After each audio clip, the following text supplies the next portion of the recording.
Vas a decir si escucho algo mal, ¿no?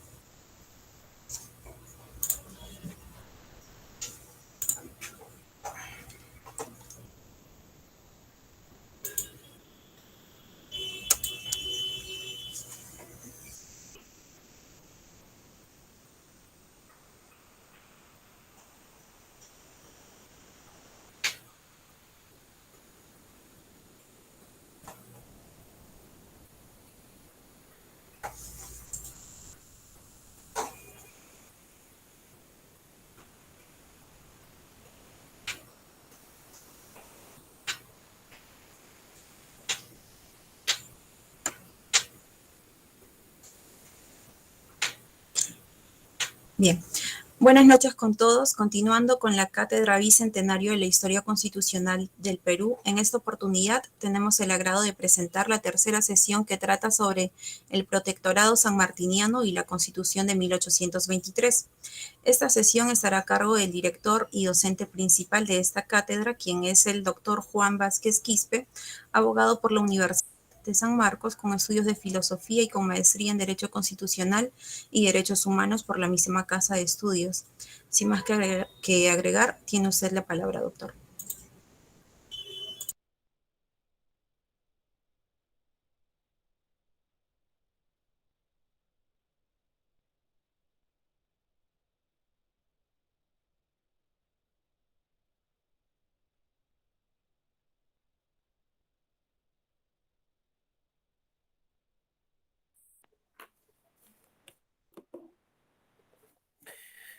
Bueno, en primer lugar, muy buenas noches a todos. Agradecerle a la doctora Raiza Huanchupayco Alba por la presentación y por esa disposición de continuar con este importante debate que tiene que ver con la historia constitucional en el marco de, bueno, nuestro bicentenario, específicamente el bicentenario de la República. Y nos hemos planteado como tarea analizar la historia constitucional, es decir, evaluar el proceso político, jurídico y constitucional que el Perú en todo caso ha vivido. Muy bien, y en esta oportunidad nos corresponde analizar un periodo sumamente importante que tiene que ver con el protectorado sanmartiniano. Bueno, la sesión anterior habíamos analizado el escenario en la cual se había originado o elaborado la famosa Constitución de 1812. Y habíamos señalado de que esta Constitución representaba pues un documento sumamente importante, puesto que tomó en cuenta las ideas de la Revolución Francesa en base al pensamiento liberal, que va a ser el sustento finalmente de la propuesta emancipadora que va a influenciar en el proceso emancipador americano.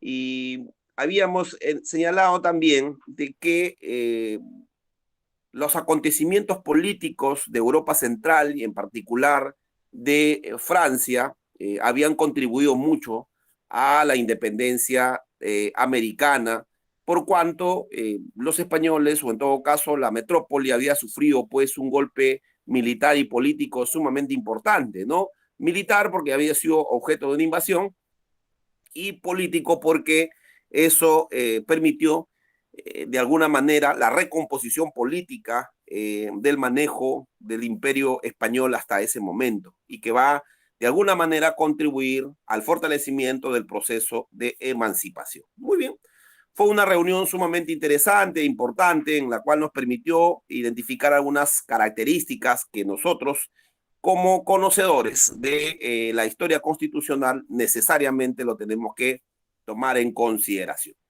En esta oportunidad vamos a analizar ya el proceso americano, porque hablar de el protectorado o hablar de la Constitución de 1823 del Perú es hablar finalmente de la historia de la independencia o la historia del proceso emancipador americano, ¿correcto? Americano. Entonces, lo primero que vamos a analizar son los antecedentes al protectorado que se va a instalar en el Perú entre el 28 de julio del año 2021 y el 20 de septiembre del año 2022, más o menos, es cuando va a durar este gobierno. Entonces, en principio, tenemos que preguntarnos o hacernos la siguiente pregunta. ¿Cómo entendemos el protectorado? ¿O qué cosa es el protectorado? ¿O qué fue el protectorado? El protectorado, en principio, va a ser un gobierno transitorio, ¿correcto? Un gobierno transitorio, provisional, sobre la base de una figura política y militar sumamente importante hasta ese momento, que es don José de San Martín. Entonces, el protectorado en realidad es el gobierno transitorio de José de San Martín, ¿correcto? Y al ser un gobierno transitorio, era un gobierno que enfrentó muchas dificultades, muchos problemas, y por lo tanto no fue difícil, perdón, no fue fácil para el libertador San Martín, por decirlo de alguna manera.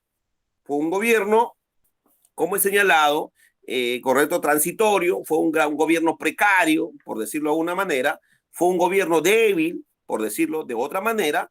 ¿Y por qué débil? ¿Por qué débil y precario? Porque, bueno, no teníamos un ejército, un brazo militar organizado, no teníamos en todo caso el presupuesto necesario para poder enfrentar lo que implicaba la administración pública de ese momento. Tampoco existía una estructura orgánica, sólida, no existía una burocracia estatal que ayude al funcionamiento de la estructura pública del nuevo gobierno, pero además sus territorios también eran pequeños, porque este protectorado solo ejerció jurisdicción en determinadas provincias, determinados distritos que a ese momento por lo menos se habían adherido a la proclama de independencia del 28 de julio de 1821. Entonces, había muchos problemas, había muchas dificultades. Entonces, a partir de ahí podemos decir que el protectorado era un gobierno provisional,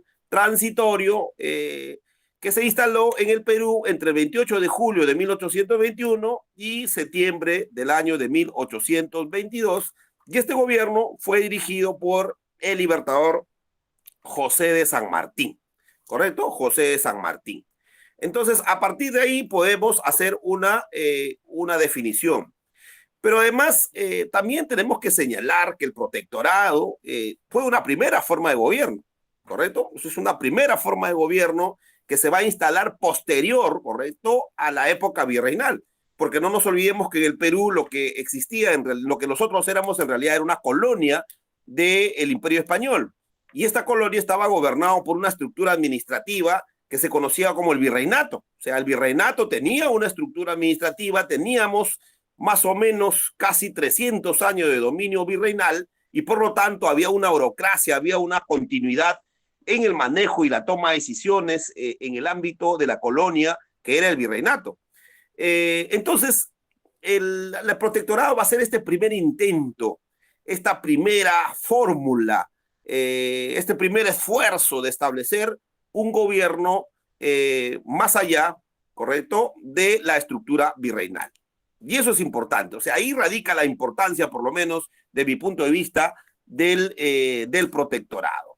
Entonces, pero además también tenemos que señalar que fue el primer esfuerzo que se va a hacer para organizar una estructura estatal, ¿correcto? Una estructura estatal independiente, es decir, al margen de las características del dominio español. Entonces, eso es un criterio también sumamente importante. Pero como acabo de señalar, este gobierno fue un gobierno débil, un gobierno pequeño, ya con un predominio de una crisis económica, social, y obviamente había una estructura y una burocracia sumamente pequeña y débil. Entonces, era cuestión de tiempo para, en todo caso, llegar a un colapso, ¿no? A un colapso con todas estas debilidades. Definitivamente no era posible dar continuidad a la estructura que se había iniciado, pero por lo menos era un primer intento. Y eso es importante subrayarlo, es importante tomar en consideración. Pero habría otra pregunta que contestar o que resolver. Esta pregunta tiene que ver con cuáles son los antecedentes del protectorado. O sea, ¿cuáles son los antecedentes del protectorado? ¿cuáles son los antecedentes del protectorado? Entonces, los antecedentes del protectorado lo vamos a encontrar, por lo menos de mi punto de vista, depende, ¿no? Depende. Si nosotros analizamos al protectorado como el primer intento del establecimiento de una estructura orgánica y política al margen del dominio español, diremos, no fue el primer intento, o en todo caso no fue la primera experiencia para poder establecer un gobierno al margen del dominio español. En el caso nuestro, en el caso peruano, tenemos que señalar de que el antecedente, por lo menos que estableció una línea de ruptura con el dominio español, lo vamos a encontrar con el levantamiento de Túpac Amaru.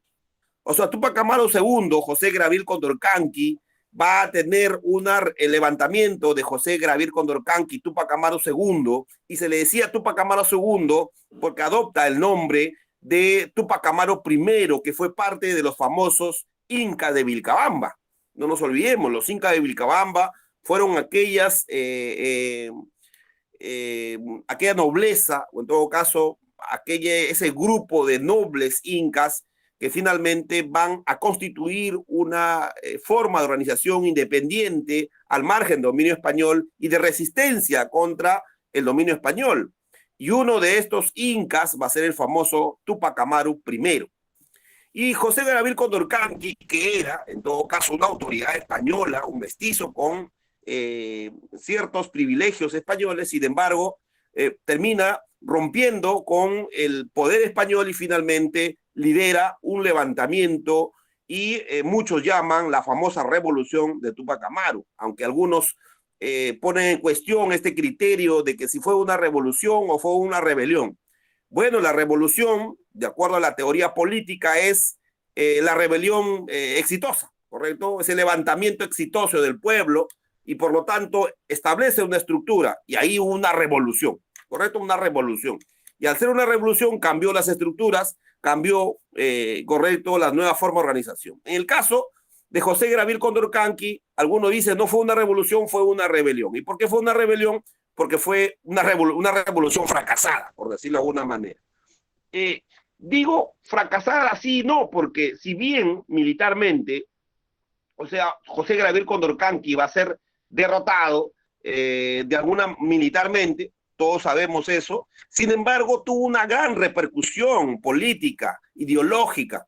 ¿Y por qué decimos que tuvo una gran repercusión política e ideológica? Porque el levantamiento de Túpac Amaru en realidad era un levantamiento, o en todo caso era la lucha, la continuidad de la lucha de los pueblos que habían sido invadidos por los españoles. Esa continuidad, eso es lo que buscaba expresar Túpac Amaru. Por eso que se pone el nombre de Túpac Amaru II, porque representaba, de acuerdo a su posición, la continuidad de la lucha, en todo caso, de los pueblos originarios contra el dominio español. Y así hay que entenderlo al levantamiento o la rebelión o revolución de Túpac Amaru. Es decir, Túpac Amaru constituye, en todo caso, una de las expresiones políticas, militares y sociales más importantes de lucha contra el dominio español desde los pueblos originarios, de los verdaderos dueños de estas tierras, si queremos utilizar este término. En consecuencia, por eso que la rebelión de Túpac Amaru o la revolución de Túpac Amaru constituyó, en todo caso, un hecho sumamente importante y determinante, que fue incluso antes que la revolución la Revolución Francesa de 1789. Fueron 9 años antes y por lo tanto tuvo una repercusión sumamente importante en las Américas y en Europa. Y es por eso que los españoles van a actuar de forma con la violencia que actuaron contra Túpac Amaru. Si a mí me dicen quién murió de la peor manera, si fue Jesucristo o Túpac Amaru, yo diría Túpac Amaru. Túpac Amaru fue sometido a una situación inhumana. Si nosotros lo trasladamos a la época actual, diremos que Túpac Amaru fue finalmente víctima de una afectación a sus derechos fundamentales porque fue tratado inhumanamente, fue lo peor. Entonces, dentro de la historia mundial, vamos a identificar a Túpac Amaru, a uno de los personajes que ha muerto de la peor manera, incluso mucho más violenta con respecto a Jesucristo, quienes algunos en todo caso consideran de que es un redentor. Bueno, bajo ese criterio, este personaje sumamente importante en nuestra historia peruana también pasó por esas situaciones sumamente graves. Y además él se consideraba la reencarnación del Incarri. Y la reencarnación del Incarri implicaba todo un mito que forma parte en todo caso de otra explicación, porque si no nos va a faltar el tiempo. Muy bien, entonces el antecedente por lo menos más antiguo que podemos encontrar en el levantamiento y en la lucha contra el dominio español es precisamente el levantamiento, la rebelión o la revolución tupacamarista de 1780, ¿correcto? Liderado por José Gabriel Condorcanqui Tupac Amaru II, a quien nosotros le hacemos en todo caso nuestro reconocimiento y siempre será para nosotros nuestra más importante representación de la lucha por la libertad. Las experiencias que podemos encontrar, hay varias, ¿correcto?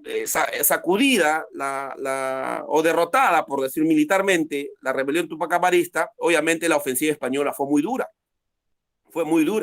Todos los intentos de rebelión en el Perú, por ejemplo, los hermanos Angulo, por ejemplo, Francisco de Sela, por ejemplo, Pumacagua, que en algún momento va a pelear contra Tupac Amaru, finalmente se rebelan contra el dominio español y todos ellos van a ser derrotados. Entonces, los movimientos que venían desde los pueblos originarios no lograron construir un eco dentro de los criollos, quienes finalmente eran los hijos de los españoles, quienes cogobernaban o formaban parte de la estructura de alguna manera del virreinato. Muy bien. Entonces, ha tenido que suceder un hecho histórico sumamente importante, es decir, la liberación o la proclamación de la independencia de las provincias del Río de la Plata, porque eso tiene que ver también con otro hecho importante, mucho más antiguo, que tiene que ver con las famosas revoluciones borbónicas. Las famosas revoluciones borbónicas, con el dominio de la dinastía Borbón, se va a establecer en el Perú el virreinato del Perú, o sea, el virreinato del Perú que existía, que era único, se va a dividir en el virreinato del Río de la Plata, el virreinato del Perú y el virreinato de Nueva Granada. O sea, en realidad la reforma borbónica afectó al virreinato del Perú. Pero además ayudó porque efectivamente las provincias colindantes o periféricas a Lima o al Perú en particular, como este caso, las provincias ubicadas en el virreinato del Río de la Plata, son los que finalmente van a proclamar su independencia.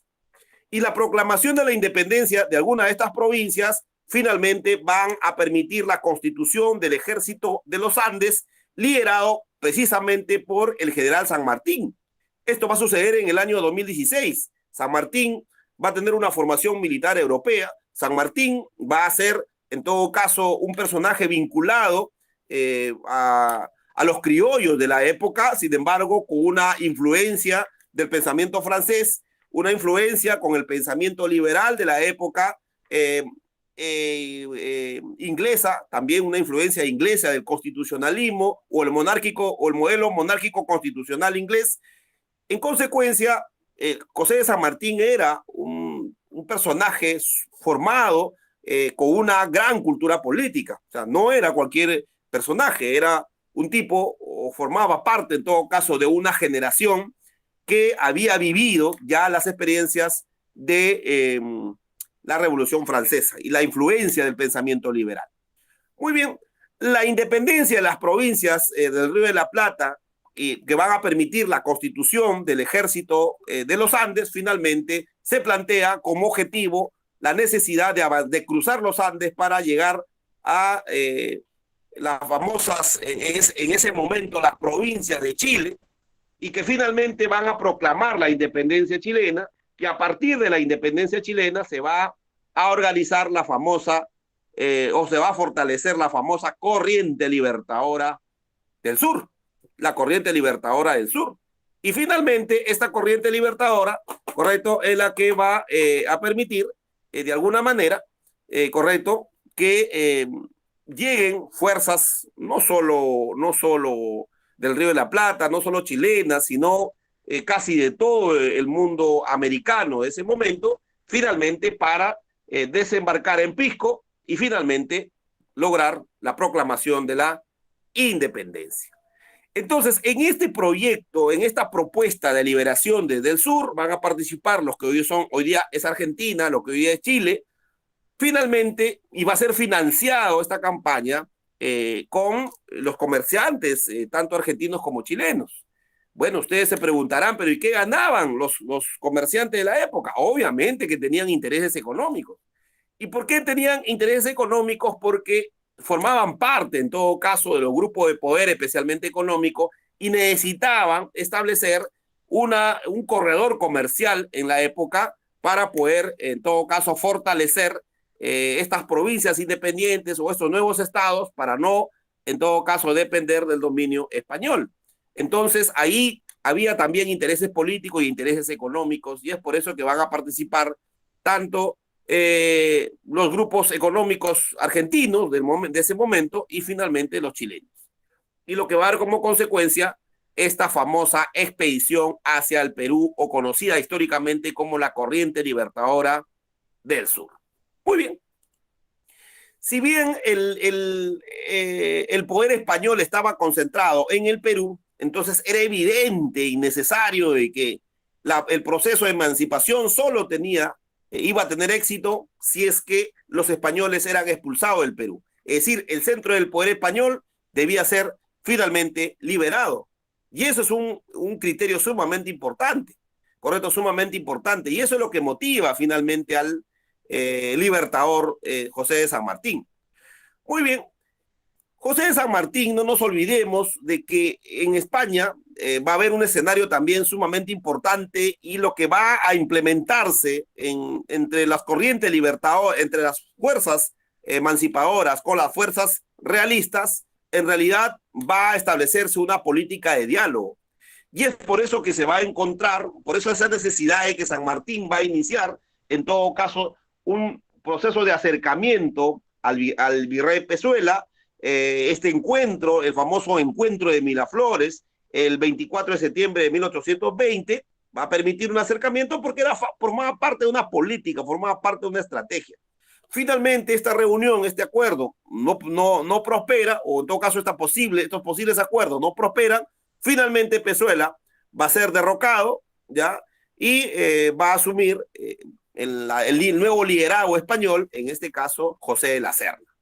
Y finalmente, San Martín termina proclamando la independencia, tomando Lima, y proclama la independencia. Y a partir de ese momento se va a instalar, correcto, el protectorado.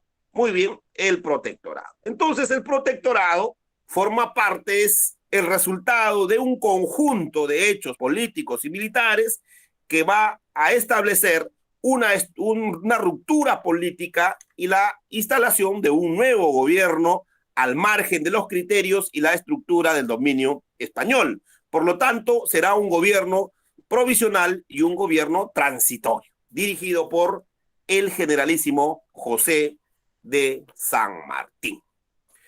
Muy bien. Instalado, en todo caso ya proclamado la independencia, ¿ahora qué hacemos? Bueno, ahora hay que gobernar. Y para gobernar, lo primero que hay que hacer es establecer una mínima estructura. Y efectivamente, el protector, José de San Martín, el protector, entonces la primera autoridad política que vamos a encontrar, correcto, entre el dominio español y la instalación de la República va a ser el protector. Y el protector será José de San Martín. Y por lo tanto, el modelo de gobierno, o la forma de gobierno que se va a instalar por primera vez en la historia de nuestro país, correcto, después de la ruptura, por lo menos política, con el dominio español, es el protectorado, correcto, el protectorado. Y el protectorado, como forma de gobierno, va a tener una estructura. Por supuesto, va a tener una estructura.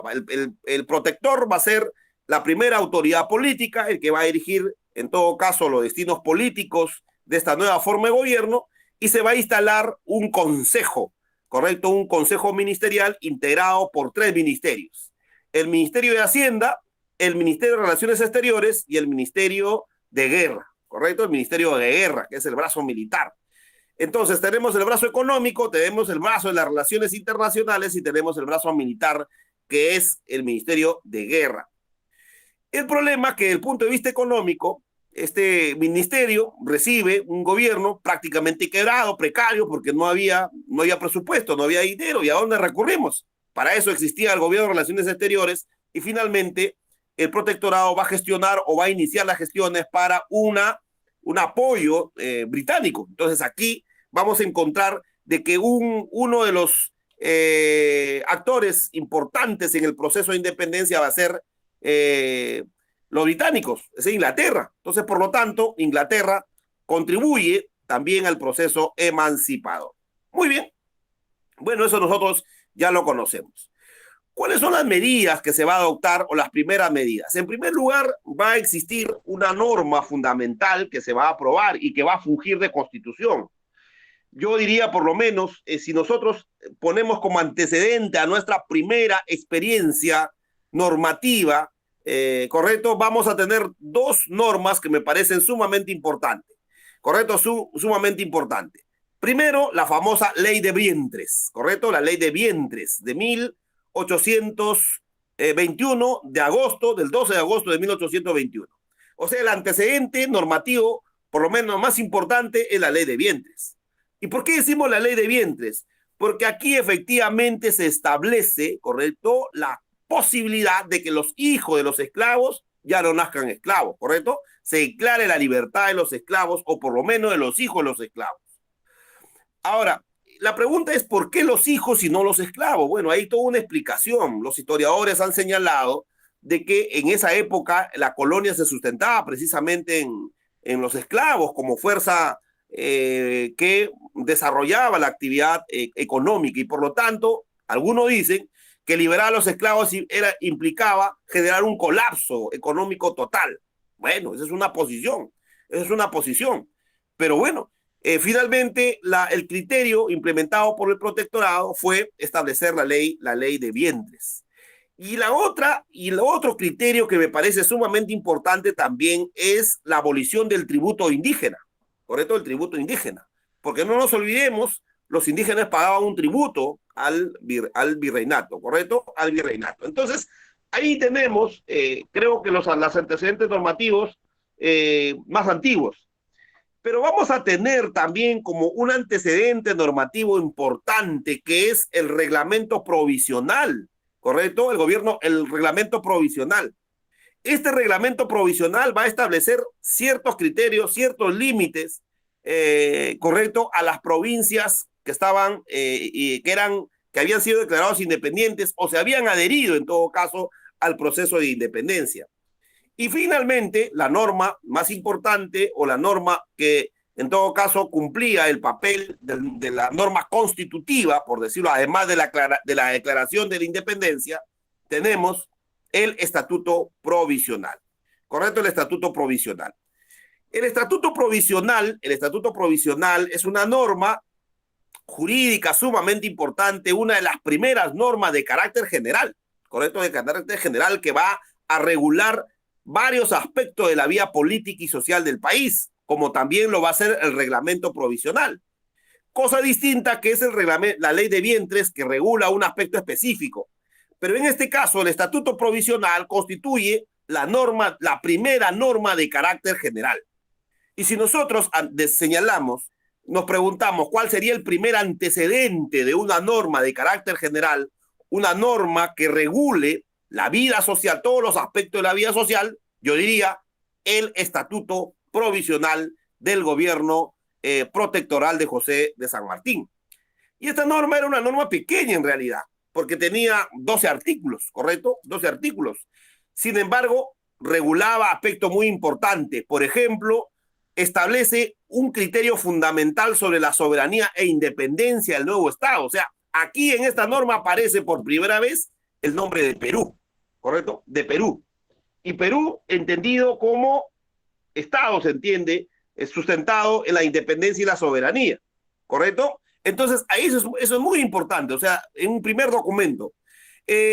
Aquí también se va a hablar sobre algunos aspectos del territorio, o sea, se va a establecer las características territoriales, tanto históricas, las características de la familia, por lo menos aquí, por ejemplo, se habla sobre la unidad de la familia peruana. Mira, acá aparece otro concepto importante, el concepto de la familia peruana, el concepto de la integridad territorial, ¿correcto? Los límites territoriales. Entonces, aquí vamos a encontrar aspectos sumamente importantes.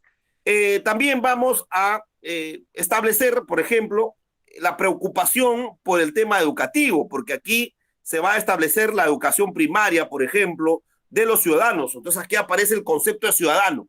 El concepto ciudadano aparece. Si bien no está claramente desarrollado, pero por lo menos se hace referencia a lo que se entiende por ciudadano, ¿correcto? Ciudadano. Aparece también el concepto de poder judicial, ¿correcto? El poder judicial. Entonces, ahí vamos a encontrar las primeras ideas que nos van a permitir, de alguna manera, establecer una estructura administrativa responsable de la solución de los conflictos entre los ciudadanos expresados en el poder judicial, ¿correcto? También se van a establecer criterios generales, es cierto, respecto a los códigos civiles y penales. Entonces, vamos a identificar la voluntad, en todo caso, del protector o del protectorado como gobierno de establecer un sistema codificado de las sanciones, de los procedimientos, tanto en el ámbito civil como en el ámbito penal, ¿correcto? En el ámbito penal. Muy bien, entonces aquí vamos a encontrar, por ejemplo, también determinados criterios de la organización del nuevo gobierno y de alguna manera va a expresar finalmente esta necesidad de establecer una estructura gubernamental al margen del dominio español. Mire, qué importante en este proceso transitorio de la instalación de un nuevo gobierno, de una nueva estructura, de esta lógica de ruptura con el dominio español para establecer un gobierno verdaderamente independiente, por lo menos desde el punto de vista político. ¿Correcto? Político. Muy bien, pero tenemos que decir también de que el protectorado no era un gobierno débil, ¿correcto? Era un gobierno débil, tenía limitaciones, era un gobierno, como he señalado en algún momento, precario, y decimos precario porque tenía muchas limitaciones, y tampoco gozaba, o sea, si bien en un primer momento goza del respaldo del ciudadano, por lo menos desde la perspectiva de la época, sin embargo también había muchos sectores opositores, o sea, no todos estaban de acuerdo con el gobierno protectoral, muchos conspiraban, correcto, contra el gobierno para que fracase, para que en todo caso sea derrocado y finalmente retomen las fuerzas emancipadoras, correcto, emancipadoras. Eso es lo que ha ocurrido, o sea, no es que había un consenso, no es que había una amplísima mayoría en favor del respaldo del gobierno protectoral. Había enemigos, había oposición, había cuestionamiento, había un cierto desorden, un cierto caos, porque Lima, en todo caso, estaba asediada por la violencia interna, por la delincuencia, en fin. O sea, esto formaba parte, en todo caso, de los grandes conflictos políticos y sociales que tenía que enfrentar el gobierno protectoral de José de San Martín. Muy bien, pero al margen de las características que hemos señalado del protectorado, ¿a dónde apuntaba San Martín? ¿O a dónde apuntaban por lo menos los conductores del gobierno protectoral? Bueno, ahí hay una vieja discusión. Y esta vieja discusión es que muchos señalan de que San Martín en realidad lo que buscaba no era el establecimiento de una república, sino más bien de un modelo monárquico constitucional. Y efectivamente que en el mundo la expresión o el referente más importante en la época de la monarquía constitucional era la inglesa, ¿correcto? La inglesa. Porque los españoles, revisemos la Constitución de 1812 que hemos señalado, también se establece el modelo monárquico constitucional. Pero ya la Constitución de 1812 había sido derogada por Fernando VII, porque Fernando VII finalmente no acepta los límites establecidos por esta Constitución y lo deroga. Entonces, el modelo, entonces la experiencia política exitosa de una monarquía constitucional era la inglesa.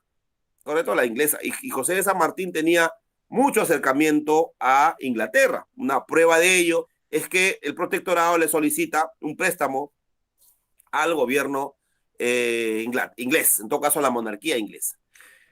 En consecuencia, la línea política o el modelo que apostaba el modelo protectoral o el gobierno protectoral era a la instalación de una monarquía constitucional. Algunos dicen de que esto era un proyecto de Monteagudo, otros dicen que no, que era un proyecto específicamente de San Martín. Sin embargo, más allá de quiénes eran los autores, había en todo caso toda una propuesta respecto al establecimiento de una monarquía constitucional en el Perú. Y eso finalmente va a profundizar la crisis con San Martín. O sea, San Martín no va a tener eco de este proyecto y más bien va a tener algunos rechazos, especialmente de las posiciones republicanas. Y uno de los representantes o uno de los más destacados defensores ideológicos de la época republicana será José Faustino Sánchez Carrión, el solitario del Sayán. O sea, un destacadísimo político de la época, pero además un defensor de la República.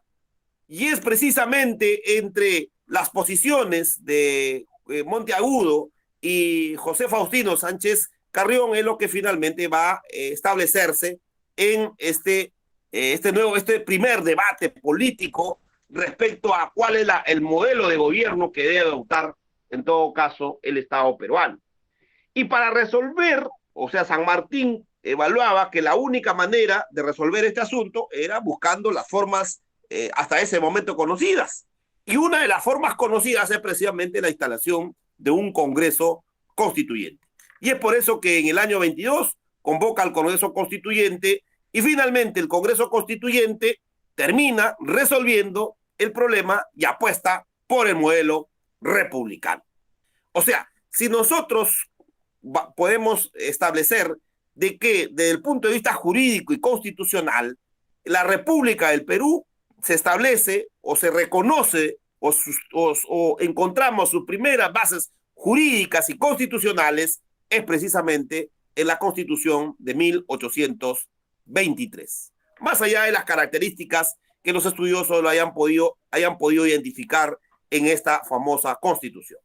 Entonces, el Congreso Constituyente de 1822 es el que finalmente va a elaborar, discutir y promulgar la primera Constitución de nuestra historia republicana. En consecuencia, es este Congreso finalmente que es el que va a elaborar esta primera Constitución. Pero este primer Congreso solo representaba a las provincias que se habían adherido en todo caso a la proclamación de la independencia. Hay que reconocer también que el Perú de esa época, el amplio territorio nacional estaba controlado por el dominio español y eran las provincias del norte chico, de Lima, correcto, y algunas otras provincias del sur chico, los que finalmente habían alcanzado o se habían adherido a la independencia o la proclamación de la independencia. Entonces, por lo tanto, había un problema político y militar que no estaba resuelto. ¿Cuál era? En todo caso, concluir el proceso de independencia. Y lamentablemente, esta crisis, estos conflictos internos que el gobierno protectoral enfrentó, lo que debilitó finalmente. Y eso tiene que ver con el fracaso de la guerra de puertos intermedios, por ejemplo, con el fracaso de algunas iniciativas que se planteaban para finalmente armar una gran coalición político-militar para derrotar al ejército realista. Y su fracaso, finalmente, con su acercamiento a Bolívar, finalmente, desde mi punto de vista, debilitan o contribuyen al proceso de debilitamiento del famoso generalísimo José de San Martín y la crisis del gobierno protectoral.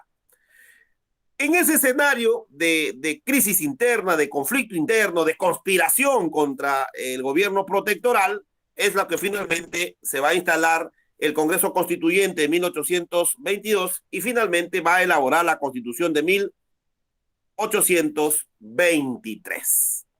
¿Cuáles son las características más importantes que podemos identificar en la Constitución de 1823?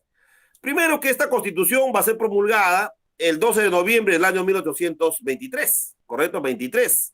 Cuando se instala el protectorado, el 3 de agosto de 1821.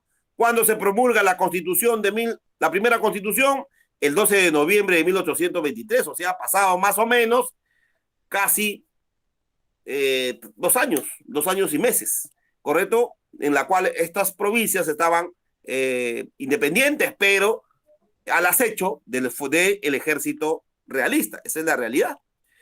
Esta constitución constó de 277 artículos, ¿correcto? Artículos. Y algunos estudiosos o la historia constitucional llama a esta constitución una constitución moralista, ¿correcto? Moralista, porque precisaba en todo caso algunas formas de actuar, algunos límites, cómo deberían actuar los ciudadanos. Por eso se dice una constitución moralista. Ahora, esta constitución va a ser suspendida en julio de 1824. Es decir, miren, va a promulgarse en noviembre de 1823 y en julio de 1824 va a ser suspendida, lo que quiere decir que no llega al año. No llega al año. Sin embargo, el hecho que no llegue al año no significa que no tuvo una importancia significativa de este documento constitucional. Efectivamente, muchos señalan, y yo me formo parte de esa opinión, que la Constitución de 1823, más allá de las dificultades políticas y militares, más allá de las precisiones moralistas que posiblemente lo podemos encontrar, constituyó la primera experiencia, el primer documento constitucional en la cual se define la línea política que va a predominar en los últimos casi 200 años. ¿Y cuál es esa línea política? El establecimiento de un gobierno republicano. O sea, la república finalmente va a ser establecida en la Constitución de 1823. Entonces, la república no se funda el 28 de julio de 1821. La república recién se va a instalar y se va a reconocer como tal en la Constitución de 1823, es decir, en noviembre de 1823. Lo que quiere decir que la república recién va a cumplir sus 200 años. Lo que hemos vivido es el cumplimiento de los 200 años de la proclamación de la independencia. Ojo, hay que hacer esa precisión. Y es más, hay que señalar de que la independencia se cierra recién en 1824, que ya hablaremos más adelante sobre eso. Y lo que quiere decir también que en noviembre de 1823, que se promulga la Constitución de 1823, recién nace la República del Perú. O sea, eso hay que precisarlo, y eso está establecido claramente en la Constitución de 1823. Muy bien, si bien en todo caso esta Constitución no fue aceptada por un amplio sector de las élites dominantes de ese momento, porque como he señalado, las élites, pues, muchas de ellas estaban a favor del dominio español. No nos olvidemos, Lima era el centro del poder español y por lo tanto lo que predominaba es una gran influencia española. Entonces la independencia o las ideas independentistas vienen desde afuera, no se originan o no dan inicio en esta ciudad tan importante que es la ciudad de Lima. No aparece acá, viene de afuera. Lo que no quiere decir de que aquí también había influencia independentista, liberal, ¿correcto? Había posiciones liberales, pero no era la mayoría, eran en todo caso la minoría. Entonces, en ese escenario, finalmente va a promulgarse la Constitución de 1823. Ya entrando al contenido constitucional, identificando por qué la Constitución de 1823 es importante y significativa. Primero que tenemos que señalar, o por lo menos desde mi punto de vista, seguro que habrá discrepancias porque muchos estudiosos del derecho constitucional o de la historia constitucional en el Perú tienen sus opiniones, es respetable, pero yo considero que el concepto de nación y ciudadanía aparece precisamente por primera vez en la Constitución de 1823. Ya habíamos señalado que había un antecedente previo. ¿Y cuál es ese antecedente previo? La Constitución de 1812. Recordemos la segunda sesión. La Constitución de 1812 era una constitución en la cual regula, correcto, el concepto de ciudadanía. ¿Y cuál es y por qué se entiende por ciudadanía? ¿Qué se entiende por ciudadanía? La ciudadanía se entiende, correcto, por un lado, la necesidad de la identificación de derechos y por otro lado, la identificación de obligaciones. Es decir, el ciudadano era un sujeto de derechos y un sujeto de obligaciones. Es decir, se le reconocería derechos y también se le reconoce deberes. En cambio, en la monarquía no existía, o por lo menos en el modelo absolutista español, porque el modelo predominante en la monarquía española, tanto bajo los Borbón, bajo la dinastía Borbón, era el modelo monárquico absolutista, ¿correcto? ¿Y por qué monárquico absolutista? Porque el rey concentraba todo el poder, el rey decidía todo, ¿correcto? Y no había el concepto de ciudadano, sino el concepto de súbdito. Y el concepto de súbdito, el súbdito es aquel que es sujeto de obligaciones, más no de derechos. Porque los derechos se van a entender como derechos, como prerrogativas que nacen a partir de la voluntad del soberano. O sea, es el soberano el que le reconoce determinadas prerrogativas, pero las prerrogativas no son derechos, son consideraciones. Pero en este caso, el concepto de ciudadanía, tomado del pensamiento constitucional francés, y no francés en este momento, ¿correcto? Como hemos señalado, es un sujeto de obligaciones y derechos. Y ese sujeto de obligaciones y derechos va a ser establecido en la Constitución de 1823, ¿correcto? Es decir, por ejemplo, se le reconoce la nacionalidad peruana a aquellos que han nacido en el Perú o que han nacido en el extranjero de padres peruanos, ¿correcto? Se reconoce, anula, por ejemplo, la esclavitud, que nadie podía ser sometido a este tipo de prácticas, la abolición de la comercialización de negros. Y eso hay que decirlo con mucha claridad. O sea, Lima era una ciudad, ¿correcto?, en la cual había, y donde era de alguna manera la concentración de personas, ¿correcto?, de características afros. O sea, eran sujetos de comercio, eran cosas, eran objetos. Y eso es deplorable, definitivamente deplorable. Bueno, muchos pueden decir, pues bueno, pues la época, ubiquemos los hechos en cada periodo, perfecto, estoy de acuerdo. Pero eso no nos puede prohibir hacer una valoración de ese hecho deplorable, definitivamente. Entonces, ahí se evidencia el carácter racista, pues, del régimen español y en particular de la sociedad limeña de la época, ¿no? Por eso que se va a establecer en la Constitución claramente queda abolido la comercialización de negros, correcto, expresamente. Y eso evidencia, en todo caso, las características sociales predominantes en la ciudad de Lima a inicio de la época republicana y el fin del virreinato. Muy bien. Entonces se establece, por ejemplo, en la condición de la ciudadanía se alcanzaba a partir a los mayores de 25 años, si eras casado, correcto, tenías que tener ciertas propiedades, tenías que tener cierta educación, entonces había, en todo caso, determinadas características para el reconocimiento de la ciudadanía. El concepto de soberanía, por ejemplo, también aparece el concepto de soberanía, el concepto de nación que está integrado por todas las personas, por todos los ciudadanos, es decir, que la soberanía reside en la nación, lo que quiere decir de que el poder, porque la soberanía no es otra cosa que el poder del Estado, el poder del Estado se sustentaba fundamentalmente en la nación, y la nación no era otra cosa que el conjunto de ciudadanos. Ya no se sustentaba el poder, correcto, o el poder en función de la voluntad de los dioses o de la voluntad, en todo caso, de seres sobrenaturales o que, en todo caso, tenían un carácter divino, religioso. Ese criterio, de mi punto de vista, ya había sido largamente superado, por lo menos en el texto constitucional. Muy bien, se habla precisamente, se determinan los límites territoriales, por ejemplo, los límites territoriales, aquí se discute, se analiza, se precisan las características del nuevo Estado, correcto, un Estado independiente, y aquí aparece dos conceptos que son sumamente importantes. Por un lado, el Alto Perú, y por otro lado, el Bajo Perú, ¿correcto? Entonces, este concepto del Alto y Bajo Perú, bueno, se entiende que el Alto Perú eran las provincias costeras, perdón, el Bajo Perú eran las provincias costeras y el Alto Perú eran las provincias altas, y en este caso, fundamentalmente, ubicadas en el altiplano, se entiende, no lo precisa, pero se entiende.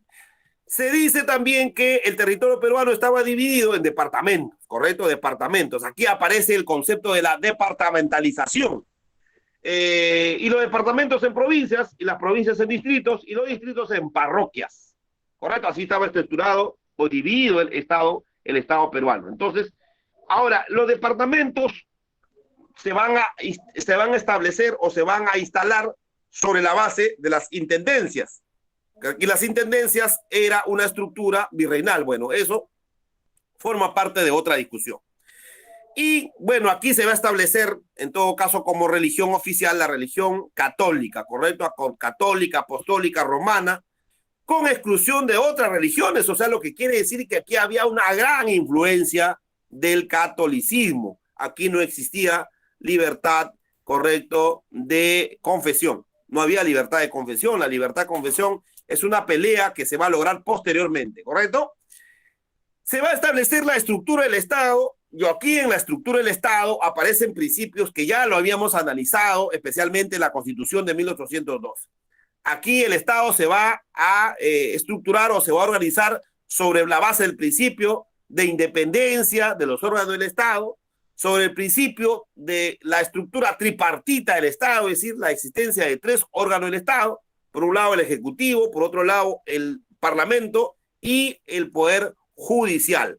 A cada uno se le reconoce un conjunto de funciones. El Poder Ejecutivo dirige la administración, el Poder Judicial resuelve los conflictos y el Parlamento o el Congreso es el que va a emitir las normas. Entonces, la primera idea de la estructura tripartita del Estado lo encontramos aquí. Correcto, lo encontramos aquí en la primera Constitución en la Constitución de 1823. La idea de la independencia de los órganos o poderes del Estado lo encontramos aquí. Entonces, eso es sumamente importante, ¿correcto? Importante. Entonces, vamos a establecer también la necesidad de establecer, por ejemplo, los tipos de gobierno.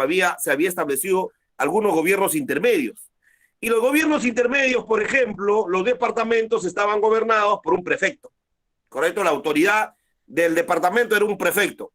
La autoridad política de la provincia, ¿quién era? El intendente. O sea, miren, la provincia era gobernada por un intendente, los departamentos por un prefecto, y existían las municipalidades compuestas por los alcaldes y regidores. Miren, el concepto aquí aparece también el concepto de alcaldía.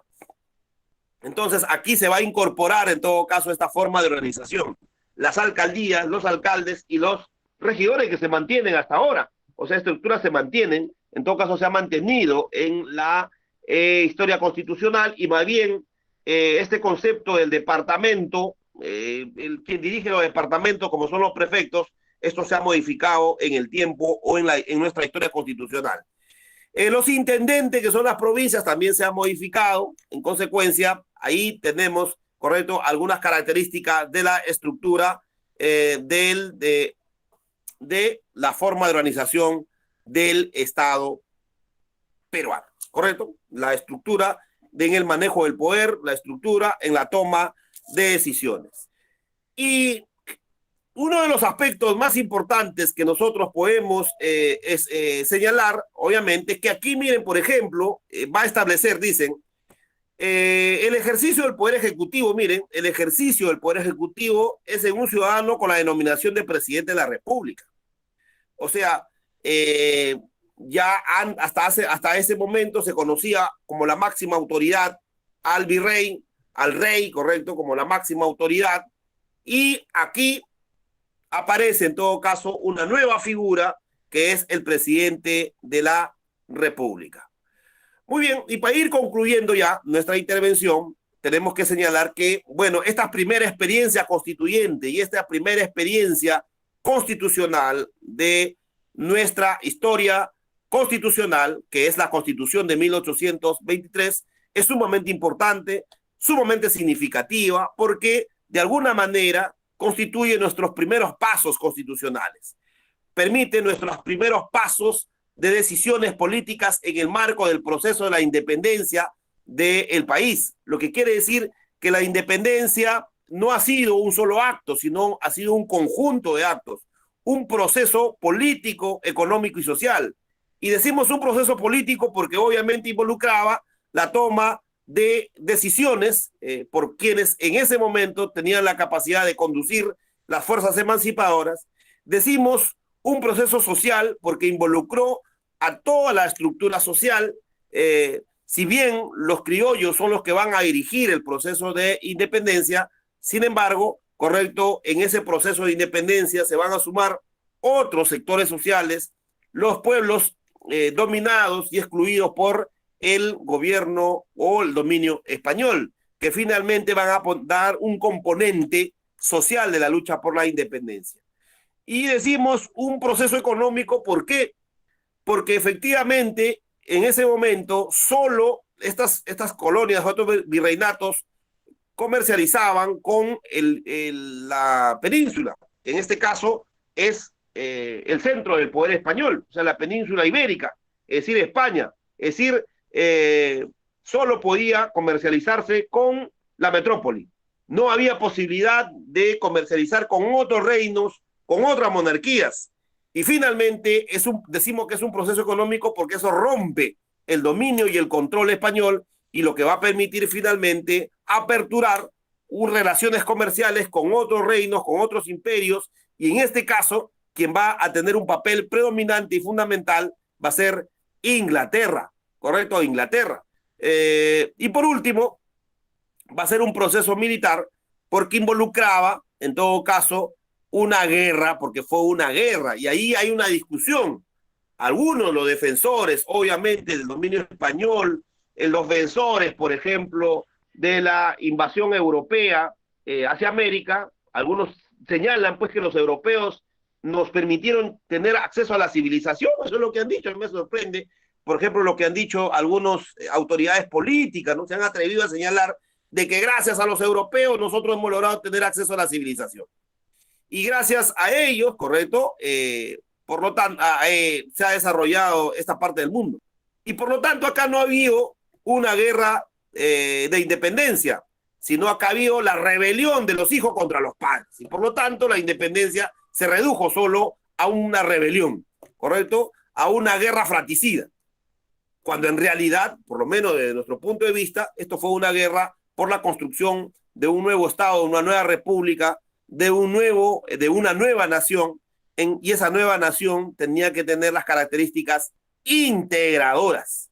Pero lamentablemente los esfuerzos constitucionales, los esfuerzos jurídicos no tuvieron en todo caso concordancia con los intereses políticos de quienes tenían la responsabilidad en ese momento de dirigir el país. Y finalmente priorizaron determinadas intereses particulares, lo que finalmente lidiaba o contradecía al contenido de las normas y en este caso el contenido de la Constitución de 1823. Y finalmente tuvimos como resultado, en todo caso, la suspensión o anulación, suspensión de la vigencia de la Constitución de 1823 para dar en todo caso fortaleza a la lucha militar o priorizar en todo caso la guerra o las acciones militares contra el dominio español. Y eso constituye ya un tema de otra sesión. Por mi parte, muchas gracias. Espero haberles ayudado a recordar, porque todo esto nosotros lo conocemos, a recordar, a ubicarnos cómo nace finalmente el proceso republicano y cómo nace o cuáles fueron nuestras primeras experiencias constitucionales. Difíciles, traumáticas, pero finalmente fueron nuestras experiencias y hay que entenderlas dentro de esas características. Por mi parte, muchas gracias y agradecerle infinitamente a los que conducen este programa y a toda la Federación Peruana de Abogados por permitirme, en todo caso, dirigir este nuevo proyecto y agradecerles a todos aquellos que se han conectado tanto a esta sesión como a los que han participado vía Facebook Live. Por mi parte, muchas gracias y si hay preguntas o comentarios, estoy a su disposición.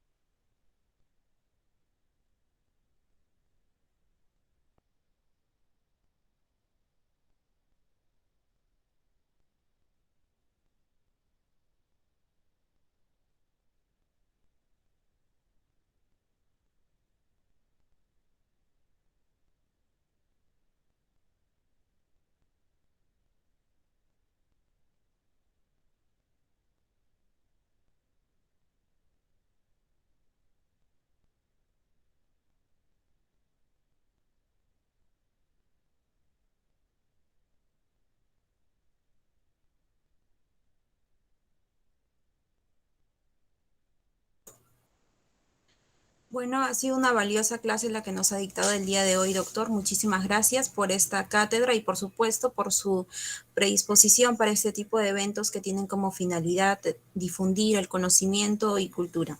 La próxima sesión, es decir, la cuarta, será sobre la era bolivariana y la Constitución de 1826, la Constitución vitalicia. Bueno, eso sería todo por esta sesión y esperamos contar con su participación en la próxima sesión. Muchísimas gracias a todas las personas que se han conectado en el Facebook Live y en el Meet. Muchas gracias y buenas noches.